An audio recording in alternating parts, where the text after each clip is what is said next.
So cut through 550 like nothing. I also have a small piece of cardboard. I'll process real quick. Get down the side.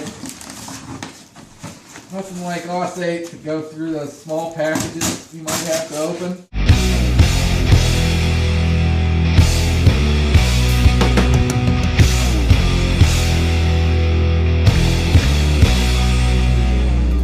Will from Everyday Gear here, reviewing a knife that you won't see any reviews of anywhere else.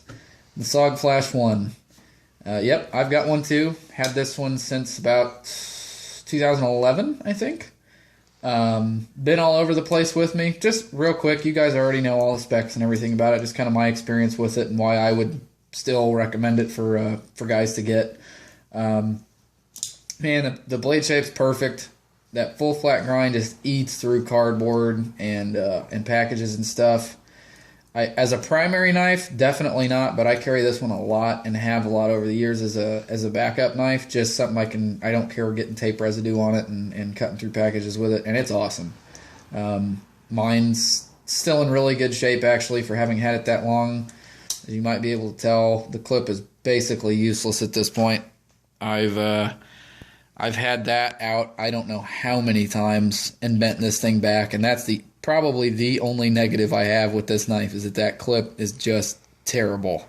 I cannot get it to stay bent down for anything. A little bit of custom jimping here on the top of the handle. That's some soldering iron related boredom at my last job. Just for a little bit of extra traction here, like when I had gloves on and stuff, opening it real quick and using it to cut zip ties and stuff at work. Man, it's great. Takes super awesome edge. OS8, one of my favorite steels on the planet, just because of how quickly you can get a good edge out of it. I, like most other guys, thanks to Nut and Fancy, I do have my Glock super glued into the danger zone. Yes, it does turn itself on, and it will get super annoying. Never had any problems with this. See a lot of guys complain about the slide lock. It's not an issue.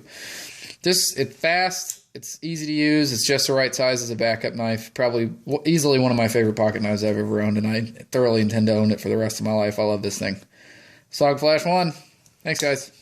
All right, man, eats through 550. You can almost just basically push cut through it. Just tugging on it is enough, let alone if I actually slice through it. It's like nothing. It's absolutely a hog through cardboard too. For how tiny it is, it rips through cardboard, no problem. And I'm barely touching this thing. It'll take corners. There's still shipping tape on this. It'll take corners right off of it, no problem. Push cut down through it. This is like barely an excuse for a 2.5 inch blade, and it will push cut immediately through thick cardboard. No questions asked. There are not too many $30 knives on the market that will do that are this small and this high quality, and that honestly will last you years of your life in terms of quality. We've really been digging small knives lately, the Tough Life, the Cadet, and this is no different, man. This is an excellent $30 or so investment. Just love them. Great everyday knives.